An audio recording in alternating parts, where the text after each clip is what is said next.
오늘 우리에게 주시는 하나님의 말씀은 누가복음 14장 7절에서 14절까지의 말씀입니다. 누가복음 14장 7절부터 14절 말씀, 오늘은 김리아 학생이 봉독해 주겠습니다.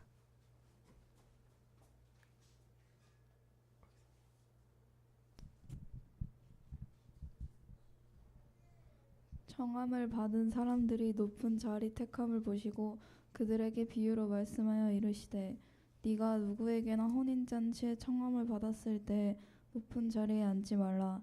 그렇지 않으면 너보다 더 높은 사람이 청함을 받은 경우에 너와 그를 청한 자가 와서 너더러 이 사람에게 자리를 내주라 하리니, 그때 네가 부끄러워 끝자리로 가게 되리라. 청함을 받았을 때 차라리 가서 끝자리에 앉으라. 그러면 너를 청한 자가 와서 너더러 벗이어 올라앉으라 하리니, 그때에야 함께 앉은 모든 사람 앞에서 영광이 있으리라. 무릇 자기를 높이는 자는 낮아지고 자기를 낮추는 자는 높아지리라. 또 자기를 청한 자에게 이르시되, 네가 점심이나 저녁이나 베풀거든 벗이나 형제나 친척이나 부한 이웃을 청하지 말라. 두렵건대 그 사람들이 너를 도로 청하여 네게 갚음이 될까 하노라. 잔치를 베풀거든 차라리 가난한 자들과 몸 불편한 자들과 저는 자들과 맹인들을 청하라. 그리하면 그들이 갚을 것이 없으므로 내게 복이 되리니, 이는 의인들이 부활 시에 네가 갚음을 갖겠음이라 하시더라. 아멘. 감사합니다. 네, 오늘은 낮은 곳에 임하시는 이 하나님이라는 제목으로 같이 말씀을 나누도록 하겠습니다. 비도 많이 오고 또 이제 명절을 앞두고 미리 데려가신 분도 계시고 아프신 분도 계시고, 많은 분들이 또 이 자리에 함께 못하고 있는데, 또 동일하게 하나님의 은혜가 예배드리는 손길 가운데 함께 했으면 좋겠습니다. 예배를 지킨다는 게요, 진짜 하나님 은혜 아니면 여러분 나오는 게 쉽지 않습니다. 정말. 주말이 되면 이제 기도를 해요. 기도를 이제 뭐 당연히 주일도 준비하고 말씀도 준비하고 또 교회를 놓고 더 집중적으로 기도할 때 그 환경이 불가피하게 결국은 뭐 특별하게 어떤 마음의 사모함과 상관없이 환경이 안 돼서 예배를 못 드리는 분들이 계시거든요. 그런 일이 없기를 간절히 바라면서 기도하게 되는데, 그래서 주말 오후 늦게 전화 오거나 주일날 전화 오면 겁이 덜컥 나요. 또 무슨 일이 생기셨구나. 그런 마음들이 막 생길 때가 있어요. 여하튼 간에 그 예배의 자리를 지키는 게 정말 소중한 것들인데, 하나님의 은혜 속에서 예배를 정말 기쁨으로 만나고 예배드리면 좋겠습니다. 오늘 말씀은 저번 주 안식일에 대한 규례에 이어서 좀 좀 연결되는 말씀이기도 합니다. 안식일의 의미가 우리가 살아가면서 정말 어떤 의미인지, 삶 속에서 어떻게 또 이어져 가는지를 좀 볼 수 있는 또 귀한 말씀인데, 오늘 배경을 좀 잘 보시게 되면요, 어떤 바리새인이 예수님을 이 식사 자리에 초대했습니다. 안식일에. 그러니까 초대를 했는데 그 음식을 풍성하게 차려놓고 뭐 잔치를 벌이고 이렇게 뭐 오락을 펼치는 그런 큰 잔치가 아닙니다. 자, 저번 주에 말씀드렸지만요, 안식일에는 어떻게 음식을 준비합니까? 준비할 수가 없잖아요. 전날에 미리 마련해둔 음식을 가지고 소박하게 그렇게 음식을 나누고 그 하나님의 이야기를 담소하면서 그렇게 보내는 게 안식일 식사예요. 이게 그렇게 풍성한 잔치가 아닙니다. 근데 그 자리에 예수님이 가셨어요. 초대받으셔서 가셨는데, 그 분위기를 보아하니 분위기가 어떤 분위기였냐면요, 자리가 사람들이 초대된 자리에 사람들이 이렇게 막 와 있는데 막 상석에 앉으려고 하는 거예요. 많은 사람들이. 끝자리가 아니라 윗자리에 앉으려고. 그걸 딱 보시면서 예수님이 따끔하게 질책을 하는 거죠. 뭐라고 이야기하십니까? 끝자리에 가서 앉으라고. 상석에 앉지 말라고. 왜? 왜 상석에 앉지 말라고 하는 거죠? 상석이 어떤 자리예요? 상석이 높은 자리, 또 주목받는 자리잖아요. 많은 사람들에게. 그러니까 좀 더 존귀하게 여김받을 수 있는 자리가 상석입니다.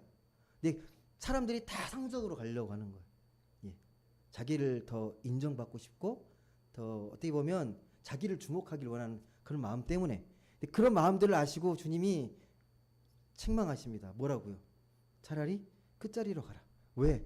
만약에 더 귀한 손님이 오셔가지고 너를 끌어내가지고 끝자리에 가면 얼마나 민망하고 부끄럽냐는 거예요. 차라리 처음부터 끝자리에 가서 앉아 있으면 오히려 주인이 너를 이렇게 인도해가지고 상속으로 이렇게 앉히게 할 거라는 거예요. 그게 훨씬 지혜롭고 그게 훨씬 더 낫지 않냐라는 겁니다. 예. 그러면서 오늘 이 11절 결론이 이렇게 되는 거죠. 무릇 자기를 높이는 자는 낮아지고 자기를 낮추는 자는 높아진다라는, 너무도 우리가 잘 아는 말씀입니다.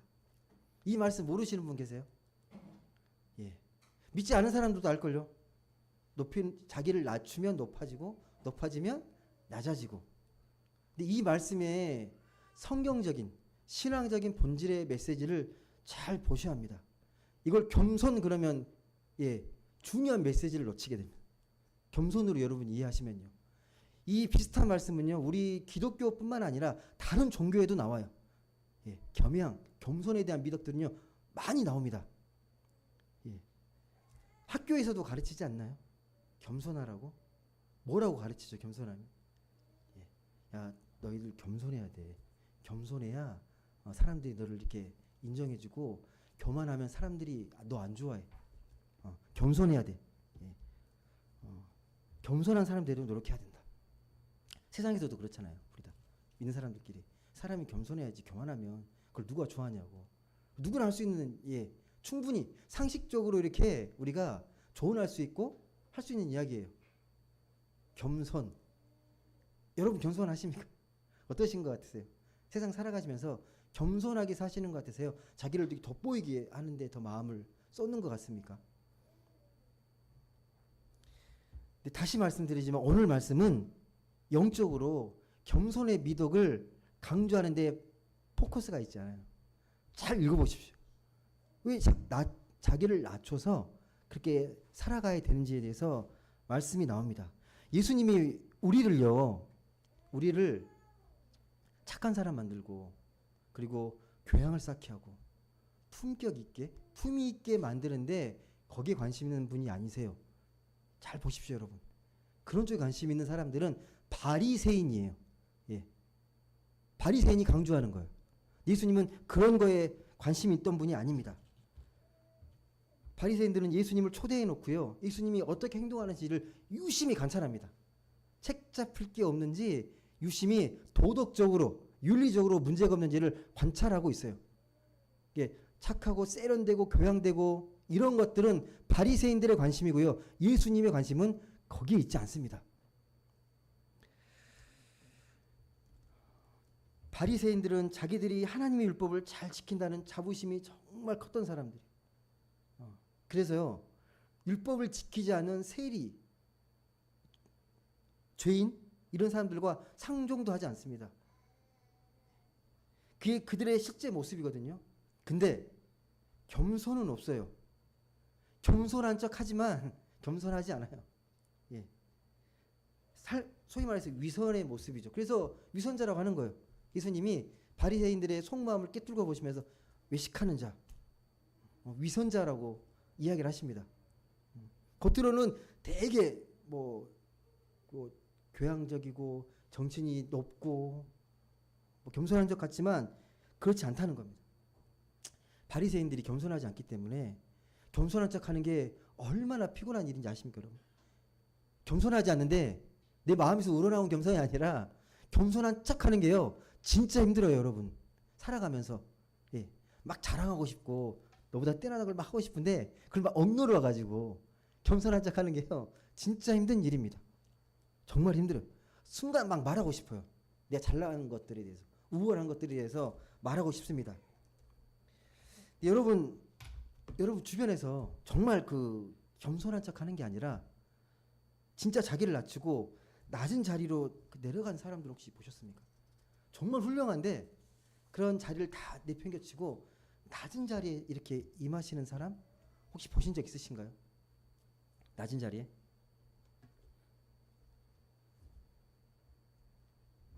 그런 분들의 특징이 있죠. 누가 알아주든 말든 그저 순전한 마음으로 섬기는 분들이 계세요. 사람이 알아주던 말건 그냥 그 자리를 묵묵하게 그냥 최선을 다해서 마음을 다해서 진심을 다해서 섬기는 분이 계십니다. 청소부 이 청소하시는 분들도요 직업으로 하시는 분이 계시고요 정말 마음을 다해서 곳곳에서 깨끗하게 하고자 하는 마음으로 청소하시는 분이 계세요. 그게 소위 성자가 된 청소부잖아요.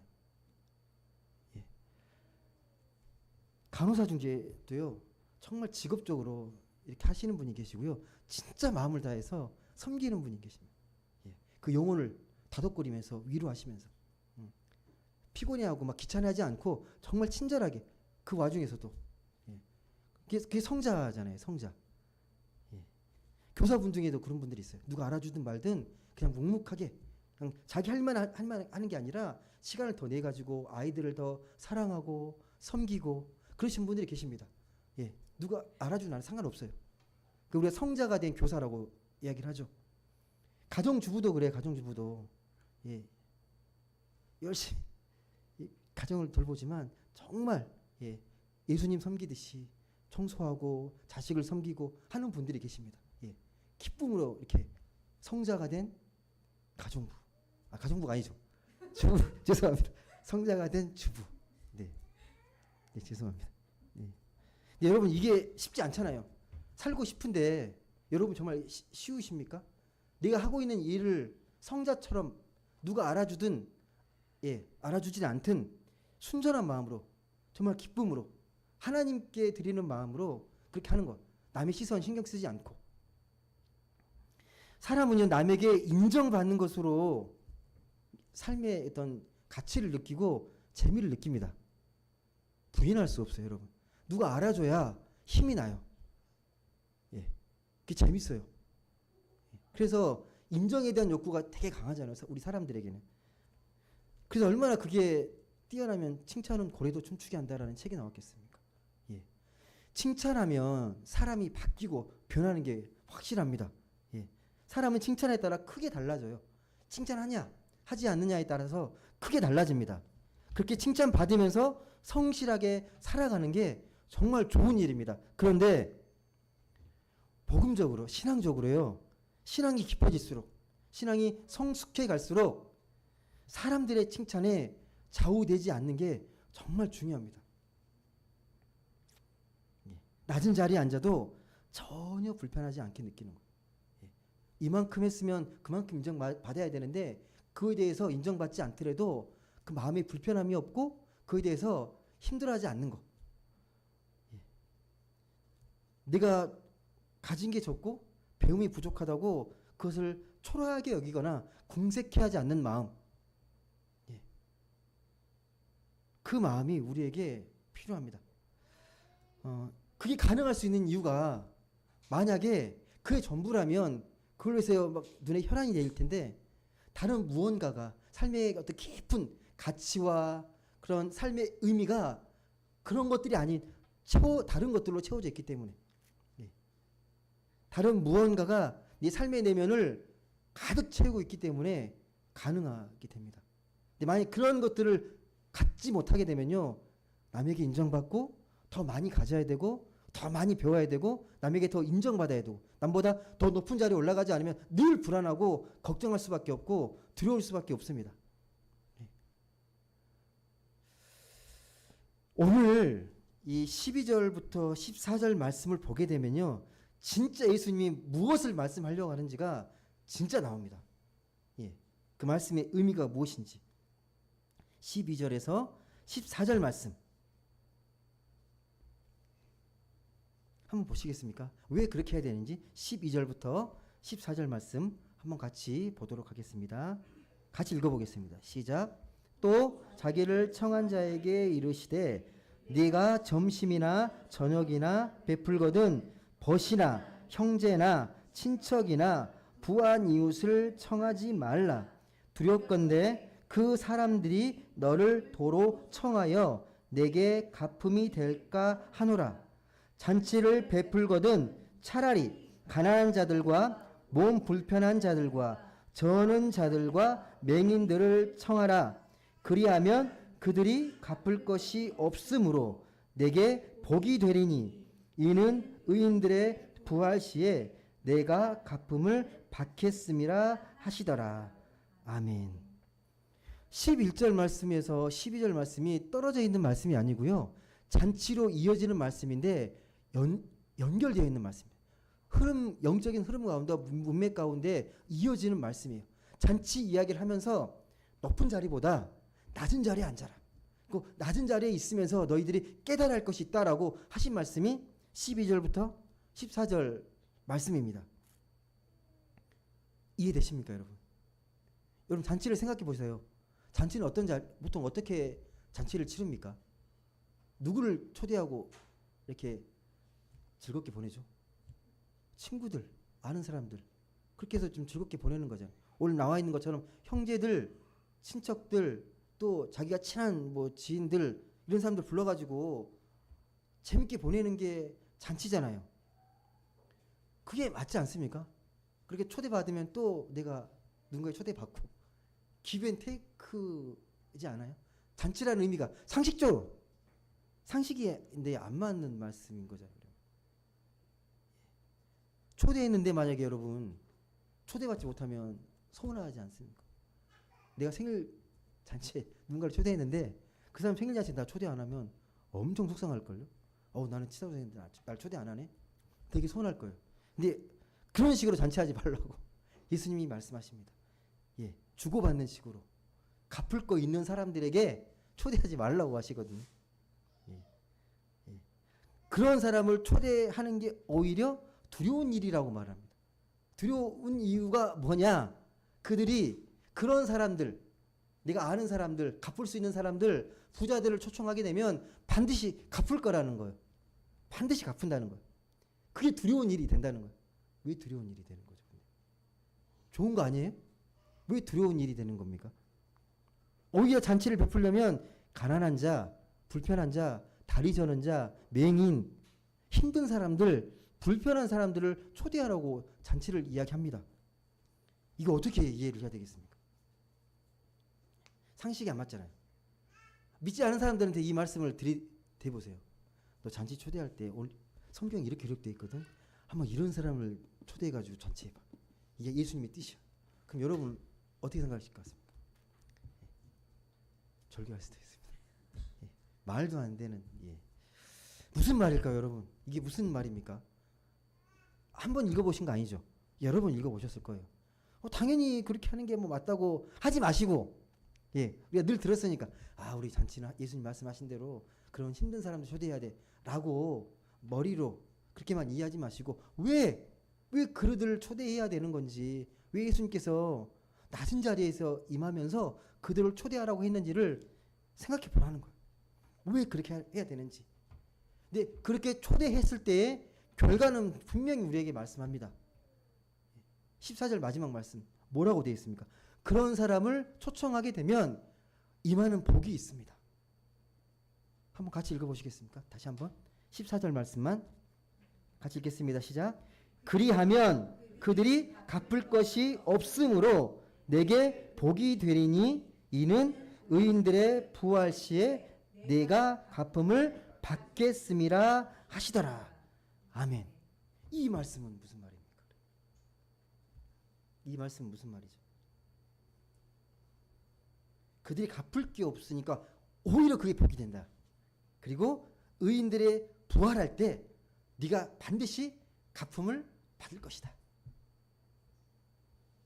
마음이 확 와닿습니까? 그렇구나. 내가 드디어 의인 때 열심히 이렇게 잔치에 그런 사람 초대하면 복을 받겠구나. 어떤 의미로 들리십니까? 우리가 죽을 때 천국 가는 그런 복으로 여겨지십니까? 어떠세요?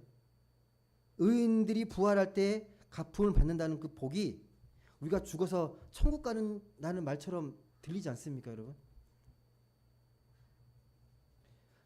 다시 한번 말씀드릴게요. 끝자리에 앉으라는 말씀이나 갚을 능력이 없는 사람을 초대하라. 이런 말씀의 의미가 뭐겠습니까, 여러분? 우리 상식에는 안 맞잖아요. 하나님의 법과 식이거든요. 우리 믿는 사람들에게 요구하는 삶의 방식이에요. 끝자리에 앉아라. 갚을 능력이 없는 사람을 초대하라. 이런 말씀은요, 우리가 낮은 곳에서 낮은 자리에서 그들과 함께 할 때 거기에서 우리가 경험할 수 있고 느낄 수 있는 복이 있다라는 겁니다. 예. 거기서 누릴 수 있는 삶의 가장 깊은 차원. 우리가 높은 자리에 있고 누구나 아는 그런 삶을 살아갔을 때 전혀 느낄 수 없는 것을 우리가 삶의 가장 낮은 곳에서 가장 낮은 자리에 있을 때에 느낄 수 있는 복이 있다라는 겁니다. 예. 삶의 가장 깊은 차원. 그러니까 영적으로 하나님을 만날 수 있고 하나님을 경험할 수 있는 자리가 예, 낮은 자리입니다. 낮은 자리입니다. 여러분의 그 실제적인 삶의 자리는 어떤가요, 여러분? 어떠신가요? 우리는 뭐 높은 자리면 좋잖아요. 높은 자리에 앉으라면 좋고 또 갚을 능력이 큰 사람들을 잘 알고 사귀는 게 여러분에게 도움되지 않습니까, 여러분? 예? 그들과 어떻게든 그래도 좋은 관계를 맺어야 언젠가 이렇게 덕을 보잖아요. 예. 힘 있는 사람들, 능력 있는 사람들, 또 나름대로 능력이 있고 높은 지위에 있는 사람들이 한 사람이라도 알고 있으면 그게 나에게 삶에 도움이 되잖아요. 그걸 부인할 수 없잖아요, 여러분. 예. 그래서 우리는 알게 모르게 하나님과 더 깊은 관계를 더 맺고 또 친밀하게 그런 관계에 힘쓰기보다 세상 가운데에서 힘 있는 사람들 그런 사람들과 어떻게 관계를 맺어볼까라고 거기에 더 마음을 관심을 쏟게 되는지 모릅니다. 내가 어떤 자리에 있게 되면 그 자리에서 나를 끌어줄 수 있는 사람 힘 있는 사람 당연히 관심 갖게 되잖아요. 그게 없으면 왜 라인이라는 말이 생기겠습니까? 너 누구 라인이야? 너 누가 너 끌어주고 있어라는 말을 하잖아요. 예. 당당하게 저는 하나님 라인입니다라고 말을 하십니까, 여러분? 저는 그런 거 없고요. 하나님께서 이끄신 대로 그런 삶을 살고 있습니다라고 고백하십니까, 여러분? 여러분, 그래서 많은 현대인들이 어떻게든 잘 살아보려고 힘 있는 자리에 또 능력을 좀 권력을 갖고 싶어서 이리저리 막 기웃거립니다. 어디에 어느 자리에 가야 내가 좀 힘 있는 사람들과 관계를 맺고 잘 살아갈 수 있을까? 그런 마음으로 이리저리 막 기웃거립니다. 그걸 여러분 현대어로 관종이라고 그러죠. 관종. 관종이라는 말 들어보셨습니까? 관종. 이리저리 막 자기 자신을 막 드러내는 거죠. 나 여기 있다고 막. 그걸 관종이라고 그러거든요. 예. 많이 쓰이는 말 중에 하나입니다. 예. 관종. 근데 오늘 말씀의 배경도 그랬어요. 오늘 말씀의 배경도요. 안식일 식사 자리인데 어떻게든 주목받으려고 높은 자리에 앉아보려고 그렇게 이리저리 자기를 좀 알아달라고 봐달라고 그런 관종들이 많았던 것 같아요. 예. 많았던 것 같습니다. 여러분, 그러면 다시 좀 질문을 드릴게요. 이 낮은 자리에서 하나님을 경험할 수 있다. 이해되십니까? 낮은 자리에 있으면 하나님을 경험할 수 있다. 이해되십니까? 낮은 자리에 있으면 하나님을 경험할 수 있다. 하나님 경험은 뭔가요? 예, 낮은 곳에서 하나님을 만나고 하나님을 체험하는데 거기서 느낄 수 있는 하나님의 경험은 뭐예요? 그 경험 뭘로 표현할 수 있을까요, 여러분? 그 하나님의 경험 그게 평화입니다. 평화. 하나님을 내가 제대로 만나고 있으면 내 마음이 평온해집니다. 하나님을 온전히 제대로 만나는 그 경험의 특징은 평안이에요. 평안. 평안입니다. 예수님이 탄생할 때도 그 의미가 다른 게 아니라 하나님께 영광, 사람 중에는 평화라고 말을 해요. 예수님이 오신 목적은 너희들에게 평화를 주시기 위해서. 하나님 만나면 평안을 누리게 된다는 거예요. 제대로 만나면 평안을 누리게 됩니다. 그러니까 하나님 경험은 내 영혼의 평안입니다. 평화입니다. 우리 삶에 가장 필요한 게 이 평안인데 이걸 누리는 게 쉽지가 않아요. 근데 이게 실제 경험하지 않으면 여러분 이걸 어떻게 말로 설명하는 게 쉽지 않습니다. 하나님의 평안을 경험하세요. 하나님을 만나시고 하나님의 자유와 평안을 누리십시오라고 말을 하기 쉬운데 그게 뭔지를 내가 경험하지 않으면요 진정성 있게 전하기 어렵습니다. 그 평안이 뭔지 모르면. 여러분, 그 1970년대 80년대 우리 음식 중에 귀했던 게 있어요. 혹시 바나나가 엄청 귀했거든요. 엄청 비쌌습니다. 그 시대를 지내보셔서 아실 거예요. 7, 80년대 바나나 엄청 비쌌어요. 아무나 못 먹었습니다. 예. 저도 80년대 이제 초등학생이었던 걸로 제가 기억이 나는데 어떤 우리 집에 일화가 있었냐면요. 그 어머님이 바나나를 하나 사셨나 봐요. 네. 그걸 누나가 그때 아파가지고 좀 그래서 예, 빨리 회복시키고 또 이렇게 좀 이렇게 달래려고 그 비싼 바나나 한 개를 샀는데 이걸 한 개밖에 안 샀기 때문에 자식이 3명이거든요. 다 줄 수가 없어가지고 잘 때 그 우리 누나를 깨워가지고 그 바나나를 주려고 했던 것 같아요. 근데 그 비닐에 싸놨는데 제가 소리에 되게 민감하거든요. 다 자고 있다. 이제 괜찮다라고 해가지고 부시럭 소리를 했는데 제가 깼어요. 딱 주려고 하는 걸 제가 딱 보고 어머니 눈이랑 마주치니까 어머니가 웃으시면서 되게 당혹해 하시는 거예요. 예. 아직도 기억납니다. 생생합니다. 이런 먹는 거의 소리가 되게 밝다고 막 그랬던 기억이 나요. 그렇게 분명히 막 저기 막 새근새근 잘 자고 있었는데 갑자기 부시럭 소리가 벌떡 일어나가지고 뭔 소리야 이렇게 들이번거리니까 그때까지 여러분 바나나는요 상상 속의 맛이에요. 예. 어떤 맛인지를 모르잖아요. 바나나는 되게 귀하고 맛있다고 하는데 도대체 어떤 맛이야? 달콤하고 뭐 이렇게 어떤 근데 그걸 먹어봐야 아는데 먹어보기 전까지는요 상상 속의 맛이잖아요. 지금은 여러분 바나나 맛 설명 잘할 수 있죠. 먹어보셨으니까 너무 흔하게 먹으니까 그 바나나가 얼마나 어떤 맛인지 예 아시잖아요. 근데 그걸 모르면 평안에 대해서 내가 경험하고 체험하지 않으면요 상상 속으로 설명하게 된다니까요. 예, 그러면 안 됩니다, 여러분. 영혼의 평안도 그렇습니다. 여러분, 내가 진짜 평안을 맛보지 않으면요, 결국은 사람들의 시선이나 또 외부의 환경, 시선 이런 것들에 더 마음을 빼앗기게 돼요. 왜 내면에 채워지지 않는 평안을 그런 것들로 마음을 안정시키고 싶은 거예요. 그래서 남들을 봤을 때 그래도 적당히 잘 사는 것 같고 환경도 괜찮고 남들에게 좀 인정받아야 되는 것 같고 그게 없으면 불안해지고 두려워지고 삶이 자꾸 위축되고 막 그러잖아요. 내 안에 평안이 있으면 그런 것들에 대한 마음을 덜 쓰게 되는데 평안이 없다 보니까 자꾸 거기에 마음을 쓰게 됩니다. 예, 외부적인 환경과 조건에 더 마음을 신경을 써요. 부모들도 자녀 키울 때 그렇잖아요. 이 아이의 평안함을 위해서 하기보다도 어떻게든 똑똑한 아이로 키우고 싶은 마음이 크잖아요. 태어날 때는 안 그래요. 아, 이 아이가 정말 건강하게 자랐으면 좋겠다. 그러는데 크면 클수록 욕심이 생겨요. 아이에 대해서. 이막이면 공부도 잘하고 똑똑하고 훌륭한 그 훌륭한은 좋은 대학 가서 좋은 직장 가는 거예요. 그 훌륭한이라는 의미 자체가. 예. 이 아이의 영혼의 평안에 관심이 없어요. 부모의 마음은 어떤 마음이냐면 네가 정말 훌륭하게 네가 성공하게 되면 그런 것들은 다 오게 돼 있어 라고 생각하는 거죠.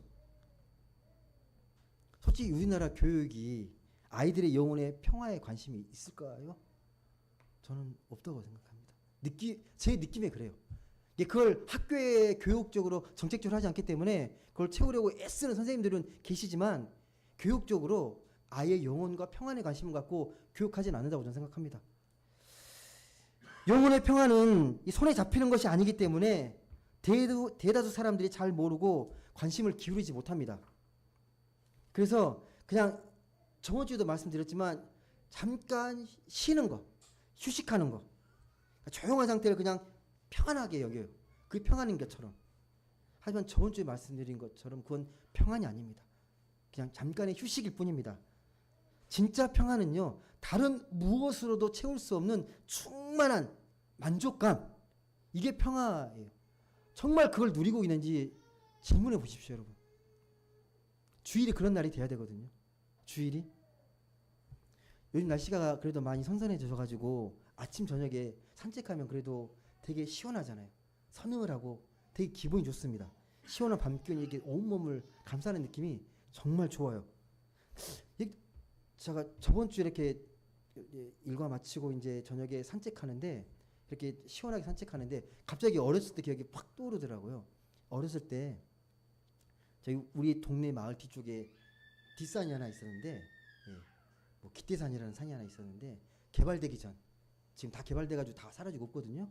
그 산에 올라가면 거기 땅강아지도 되게 많고요. 물이 흐르면 복개구리라고 뭐 개구리도 되게 많아요. 그렇게 막 땅강아지 잡고 막 개구리 잡고 놀던 아무 걱정 없이 놀던 데가 막 문득 떠오르는 거예요. 아무 걱정 없이. 야, 그때가 정말 평안한 시기였구나라는 생각을 해볼 때가 있거든요.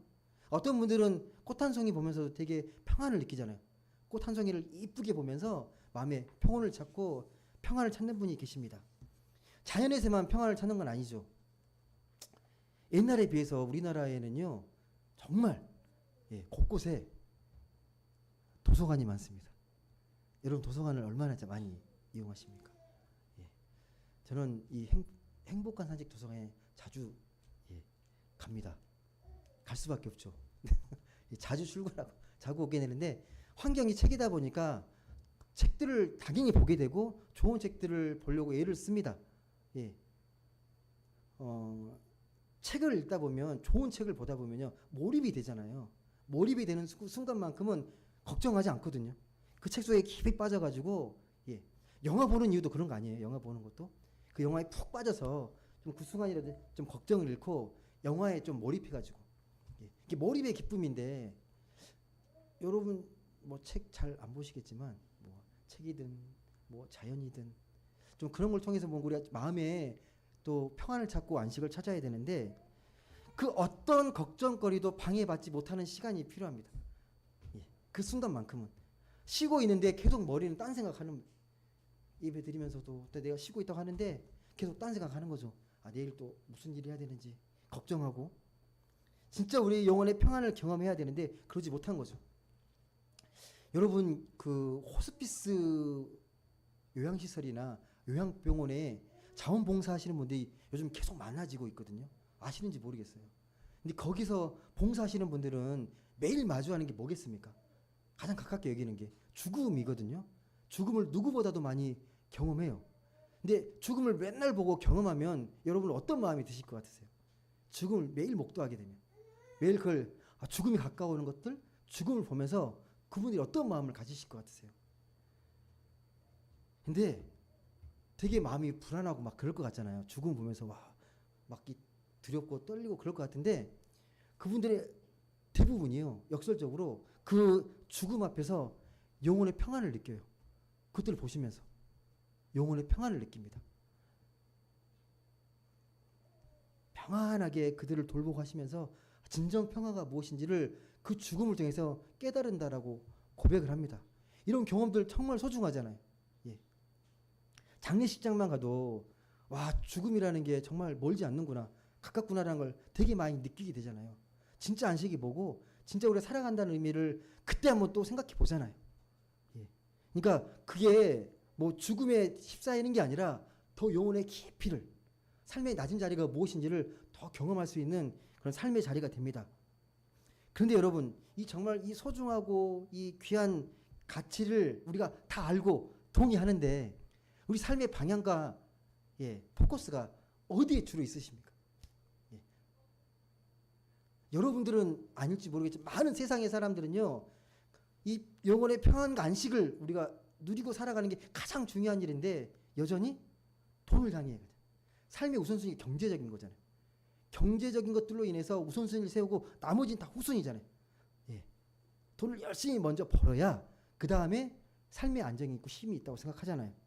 돈벌이가 영혼의 평화보다 더 낫다고 여깁니다. 세상 사람들은 그래요. 근데 우리는 그 가치를 알잖아요. 열심히 벌어도 거기에 모든 걸 올인하진 않잖아요, 여러분. 그러니까 많은 사람들이 돈이 화려한 삶을 보장하고 그래야 평화가 주어진다라고 믿는 겁니다. 근데 여러분, 우리 인생에서 영혼의 평안보다 더 중요한 게 있습니까, 여러분? 평안보다 더 중요한 게 있습니까? 평화만 중요하지 세상의 삶은 중요하지 않다. 이 말이 절대 아닙니다, 여러분. 우리는 세상에서 생존하기 위해서 경제 활동을 해야 돼요. 그래서 때로는 비굴하게 누군가에게 그것들을 참고 또 자존심 상해가면서 돈을 벌 때가 많잖아요. 여러분. 비유 맞춰가면서 돈을 벌려고 경쟁도 하고 또 우리가 삶에서 많은 고민과 문제들이 있는데 아이 다 내팽개치고 그냥 나 내 마음대로 살 거야. 그것도 안 되잖아요. 그렇게 할 수도 없거든요. 중요한 것은 내가 무슨 일을 하든지 간에 자기를 높이는 게 아니라 자기를 낮추는 삶의 태도입니다. 자기를 낮추는 삶의 태도. 낮은 자리에 높은 자리에 올라갈수록 고민이 많아지고요. 낮은 자리에 갈수록 삶의 진정한 의미를 우리가 알 수 있게 된다는 거예요. 낮은 자리에 임해야. 더 정확히 낮은 자리에서 하나님을 경험한다는 이 말씀을 확신하고 삶의 현장에서 그것을 적용하고 경험하는 지혜가 필요하다는 말씀입니다. 그래야 내가 어떤 존재로 살든지 영혼의 평화를 누릴 수 있게 됩니다. 여러분의 일상은 어떠세요? 평화로우십니까? 전쟁이십니까? 일주일 딱 지나면 여러분 어떤 느낌 드세요? 와, 또 전쟁과 같은 한 주가 지났다. 어떠세요? 평온하게 한 주를 보내셨습니까? 거꾸로 오히려 마음이 빈곤하십니까? 저에게 한번 물어보시겠습니까? 한 주 동안 평안하셨는지 물어보세요. 어땠을 것 같습니까? 한 주간 제 삶이 평온했을까요? 예. 부끄러운 고백이지만 많이 부족합니다. 예. 평안이 이게 계속 잘 이렇게 저도 평안의 삶을 살려고 애를 쓰는데 그렇지 못할 때가 많습니다. 많이 부족합니다. 예. 근데 가끔씩 이런 분들이 있어요. 나 평안에 대해서 이미 다 알고 있다. 득도 있다는 분이 계시거든요. 거짓말입니다. 절대 그럴 수 없습니다. 예. 우리의 평안은요, 마지막 죽음이 돼서야 완전한 평화가 됩니다. 그때야 진정한 평안과 안식이 와요. 근데 우리는 그 평안과 안식을 우리가 미리 맛보는 사람들인데 완전한 평안과 완전한 안식은 아직 오지 않았습니다. 예. 그러니까 여러분의 마음이 늘 가끔씩은 때로는 힘들고 불안하고 그런 거잖아요. 아무리 자연에 누리는 그 평화를 맛봐도 다시 평화를 잃어요. 여러분, 하나님의 은혜를 받고 내가 평안을 얻었어도 나의 내 못난 삐뚤어진 못된 성격 하나 극복하지 못할 때가 너무 많지 않습니까, 여러분? 내 안에서 믿는 사람도 여러분 우울증에 떨어져요. 잘 믿으시는데 우울증에 빠집니다. 차이가 있다면 뭐냐면 여러분, 계속해서 하나님의 그 평안을 붙들면서 영혼의 평안을 향해 계속 나아가느냐, 아니면 상관없이 그냥 살아가느냐, 그 차이만 있을 뿐입니다. 하나님을 믿는 우리는 당연히 평안을 향해 나아가야 됩니다. 그 순간 그냥 대충 살면 된다라고 생각하시면 안 됩니다. 완전한 평화를 얻는 사람이 없다는 말을 제가 다시 말씀드리면요, 우리는 정말 죽어서야 완전한 평화를 얻을 수 있습니다. 여러분, 죽은 시체를 보시게 되면 불쌍하신가요? 아니면 마음이 좀 이렇게 부러우신가요? 생을 다 마치고 이제 마지막 때를 맞이하시는 분들 보면 우리 남아있는 사람들은 되게 안타깝고 마음이 힘들고 그렇죠. 근데 삶을 이제 마감한 사람들은 더 이상 걱정이 없어요. 다 내려놓고 떠나는 거잖아요. 예. 누가 뭐 돈 걱정하고 사람 걱정하고 그럴 일이 없습니다. 저번 주에 잠깐 말씀드렸지만 안식과 평화는 같은 뜻입니다. 그런데 우리 삶의 딜레마가 뭐냐면 영원한 평화는 죽어서야 오는데 그 평안을 우리가 계속 구해야 한다는 거예요. 이 땅 가운데서 우리가 하나님 주신 평안을 계속 구하면서 살아가야 합니다. 사는 동안 우리가 얻으려고 해야 합니다. 대개는 그냥 대충 포기하고 대충 요령으로 살려고 하거든요. 그럴듯하게 잘 보이면 돼요. 그래서 내 안에 평안이 없기 때문에 자연스레 그래서 그걸 감추려고 높은 자리에 올라가고 나는 돈도 많고 이게 막 자랑도 하고 싶고 잘난 척하고 싶고 허세를 부리면서 나는 너보다 낫다라고 자꾸 말하고 싶은 겁니다. 내면에 평화가 없기 때문에. 그런 사람 보셨죠? 야, 내가 누구 아는지 알아? 이런 사람도 알고 내가 얼마나 뛰어난데 이렇게 허세도 부리고 그런 분들 있잖아요. 그런 사람일수록 내면에 평화가 없어요. 마음이 허해요. 공허합니다. 자꾸 그런 걸로 자기 자신을 어필하는 거예요.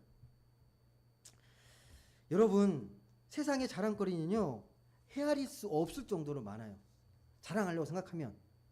근데 그 자랑거리가 세상 살맛을 느끼게 합니다. 근데 하지만 오히려 그런 것들이 신앙을 왜곡시킬 여지가 정말 많아요. 그런 것들로 신앙이 삐뚤어지는 경우가 너무 많습니다. 그걸 정확히 이 빌립보서 3장에서 바울이 이야기합니다.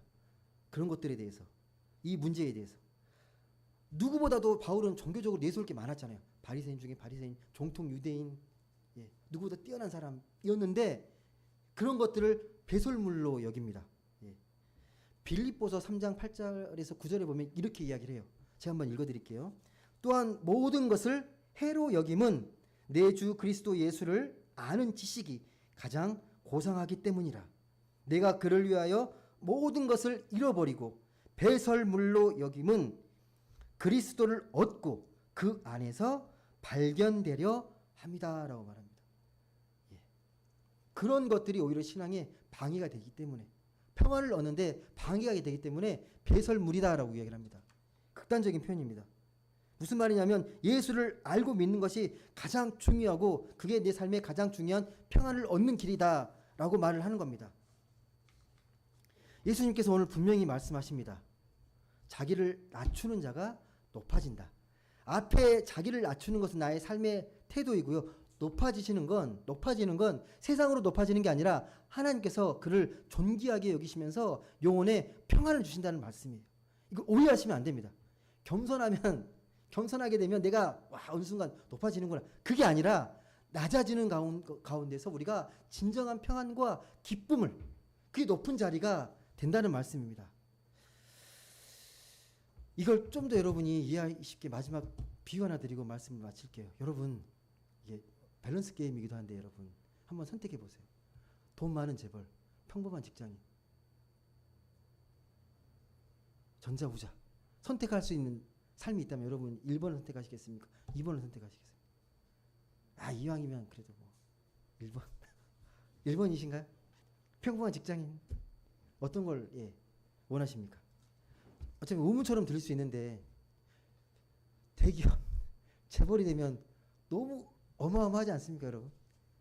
그 돈으로 인해서 많은 사람들이 자기를 이렇게 추앙하고 존귀하게 대하고 환대해주고 그렇지 않아요?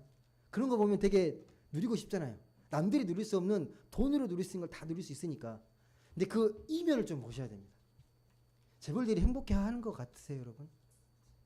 전 재벌을 TV에서 자주 보는데 뭐 사건 터지고 구속되고 막 그러면 다 재벌들이던데.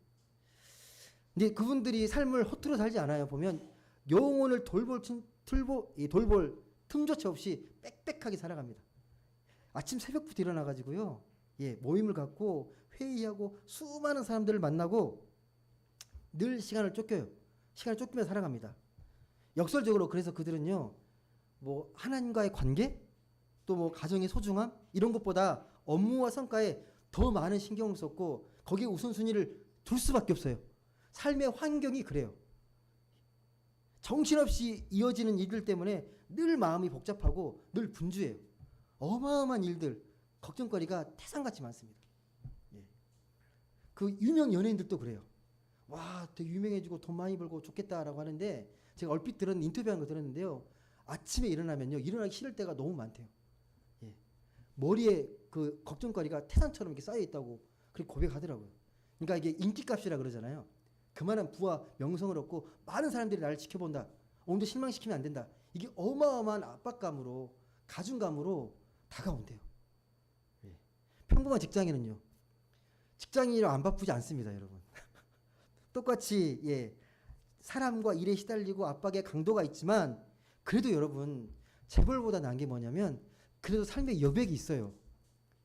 삶의 여백이 있고 오히려 내가 깊은 마음만 먹으면 영적인 쉼을 내가 찾을 수 있습니다. 바빠도 재벌만큼 바쁘지 않아요, 여러분. 아무리 바빠도 그렇게 바쁘지 않아요. 분초 단위를 쪼개서 쓰진 않잖아요, 여러분. 세상 소라운스러움에서 벗어나서 그래도 여러분 말씀을 그래도 묵상하고 또 기도하고 또 영혼을 위한 진실한 기도를 드릴 수 있는 그런 시간들을 가질 수 있습니다. 어떻게 하면요? 평범한 직장인이 되면, 재벌이 아니라. 주변에 이 뭐 재벌처럼 뭐 인기 연예인들처럼 늘 사람들이 몰려다니지 않아도 그런 것들로 인해 뭐 때로는 뭐 외롭거나 또 경제적으로 빠듯할지라도 소박한 삶이 주는 그런 기쁨이 있잖아요. 뭔가를 아끼고 뭔가를 했을 때 누워지는 그 기쁨이 있지 않습니까? 재벌들은 그런 거 몰라요. 예. 때로는 뭐 살 때 망설이고 막 그런 게 있잖아요. 돈이 부족하니까 이거 사고 싶은데 돈이 부족해. 안 사잖아요. 예. 그리고 나중에 돈 모아 사야지 그러면 되게 뿌듯하고 기쁘잖아요. 예를 들면 이제 재벌들은 사고 싶으면 막 사잖아요. 근데 그 기쁨이 있을까요? 그렇게 사는 저는 모르겠습니다. 사람마다 다를 텐데 예. 그게 소박한 기쁨이라고 저는 생각하거든요. 예. 영혼의 평안은요 화려한 성공이 아니라 오히려 고요하고 겸손한 삶의 자리라는 걸 꼭 말씀드리고 싶습니다.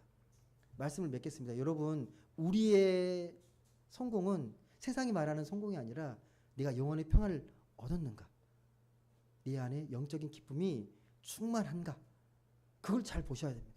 아무리 바쁘고 분주하게 살아도 내 안에 기쁨이 없다면 다시 고민하셔야 합니다. 오늘 말씀에 그걸 찾기 위해서 내가 정말 자꾸 내가 높은 자리에 올라가려고 애를 쓰고 있는 건 아닐까?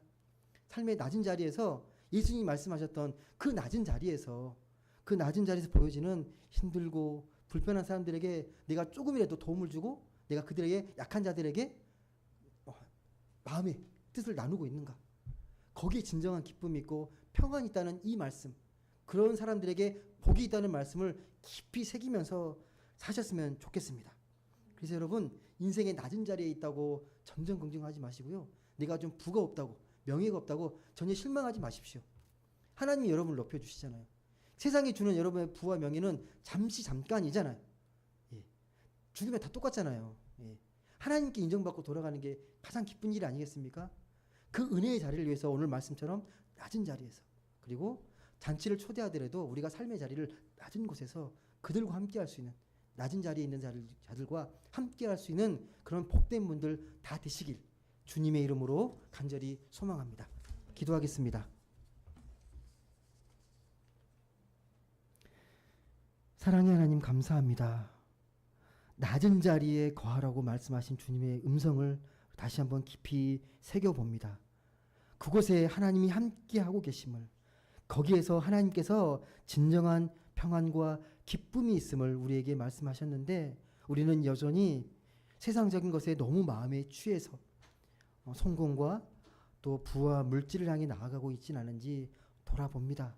하나님, 진정한 기쁨과 평안은 하나님께 있음을, 하나님이 주시는 평안에 있음을 다시 한번 깊이 깨닫고 우리의 삶의 우선순위가 하나님을 향해 나아갈 수 있는 우리 모두가 되게 하여 주옵소서.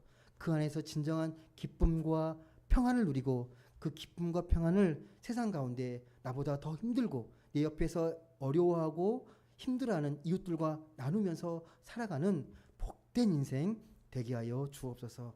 감사드리며 사랑이 많으신 예수님의 이름으로 기도드립니다.